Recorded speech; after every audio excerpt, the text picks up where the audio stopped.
𝐚𝐜𝐿 has just arrived in 𝐦𝐸𝐷𝐜, and there's a peculiar vessel here, one that doesn't look like any of the other boats. This is Louis Margot, and he's literally just finished rowing solo across the Pacific Ocean. So, the first time I've been off my boat for almost 5 months. Really? My God. 130. I left the 1st of June. Wow.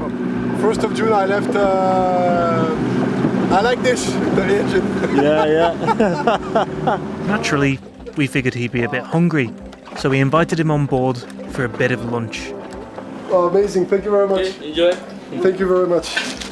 Nice. Oh, I'm so happy. You can't imagine. What kind of stuff are you eating when you're rowing? I have dried food. I don't know if you know the dried packs. It's like like special food that was sealed. Yeah, exactly. Dehydrated. Freeze-dried food. Oh man. Which is, I've been having the same kind of food for a year, pretty much. More or less, yeah. Over large plates of food, we get to pick his brains and ask what everyone naturally wants to ask. This guy has just rowed across the Pacific Ocean. It's one hell of a feat.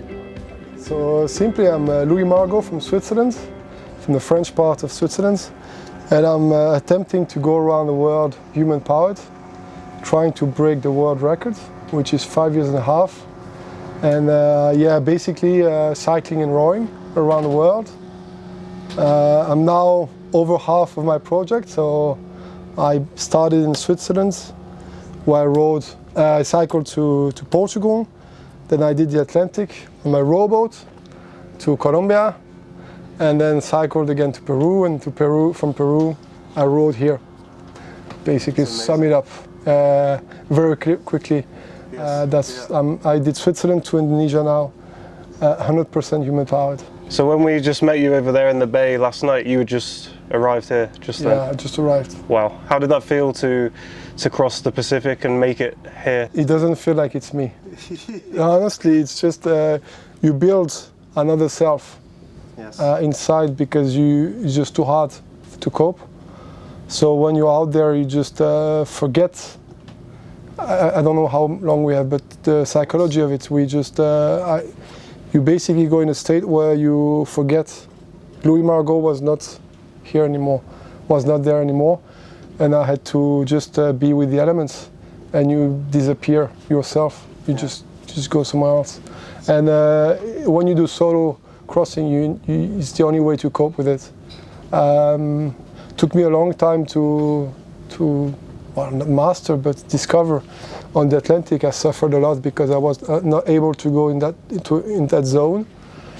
On the Pacific, I managed to be able to go out of space and time, which is a bit of a weird feeling, but it is possible to be. I don't know in English, but in French it's called ubiquity, when you have the sensation of being you are not only here.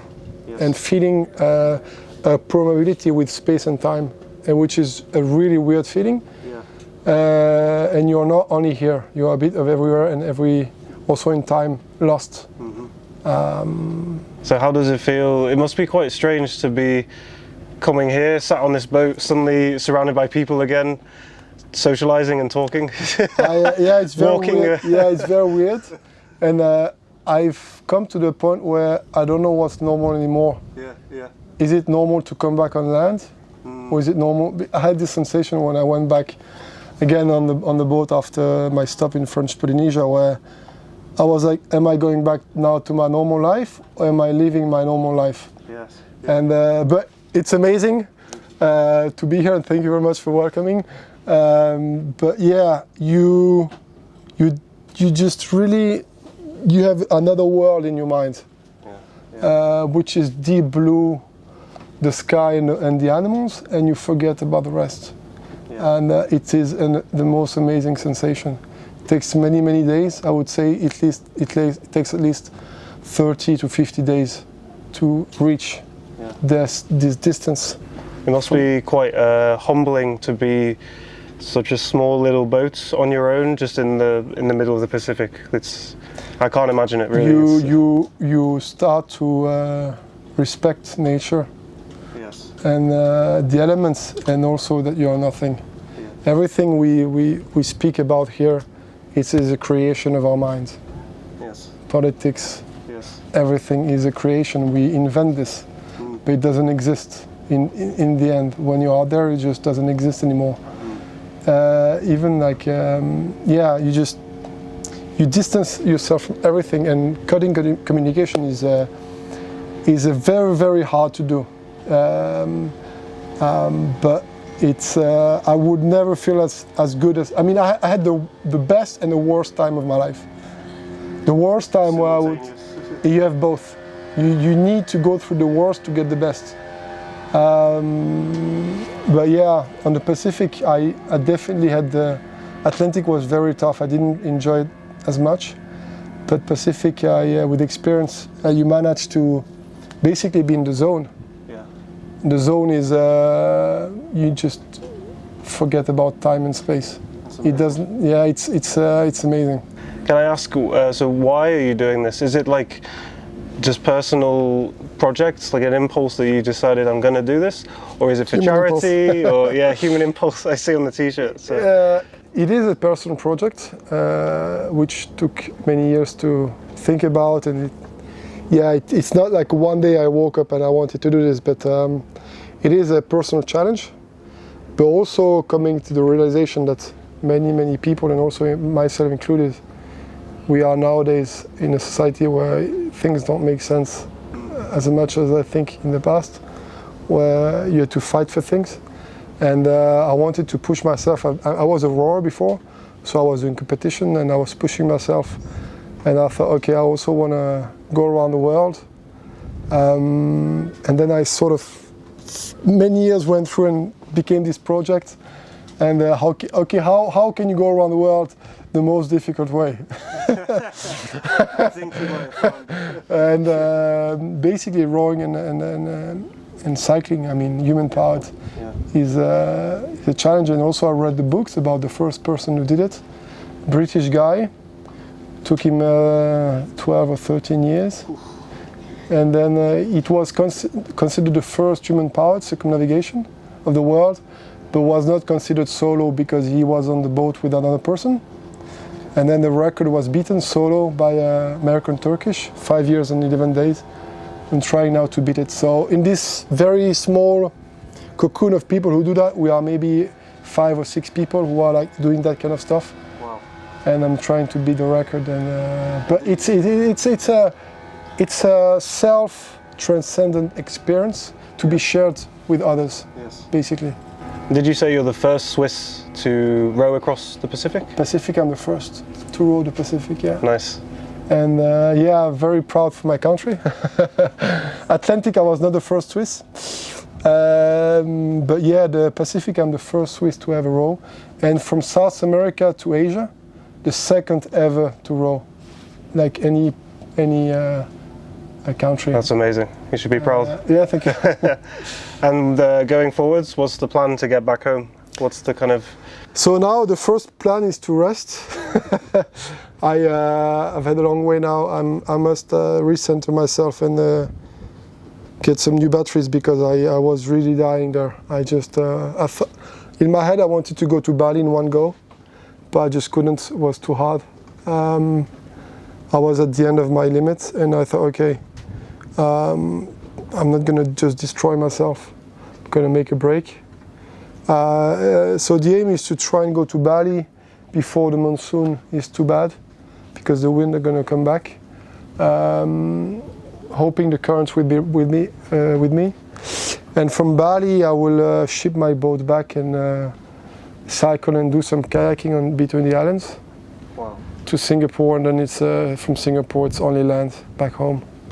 Maybe I could try to row to Singapore, but I think I won't have enough time.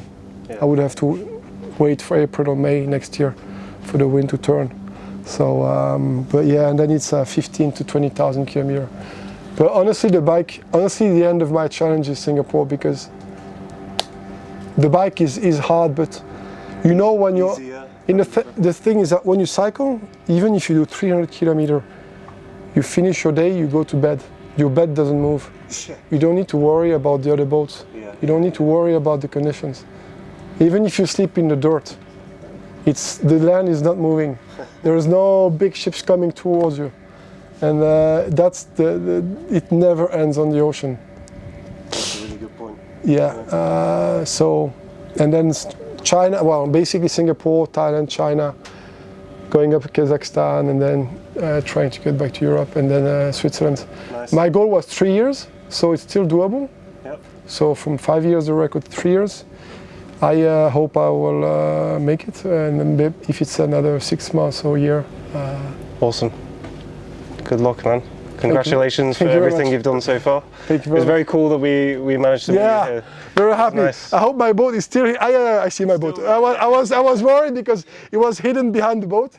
But I was so happy this morning, and also you guys. Thank you for welcoming me on the boat. I mean, it's my first proper meal after 135 days. So I feel surreal. Thank you very much. Happy to help. Thank you very much. Cheers. After lunch, Louis spends a bit of time with the captain and crew discussing plans for his onward journey towards Bali, and then, as quickly as he arrived, we bid farewell. Bye-bye. Bye-bye. Hello, Thank you very much. Take care. See you all soon. If you can, come to my arrival in Switzerland. Yeah, man. Selamat jalan. bye-bye. You never quite know what you're going to get on any given day with SeaTrek.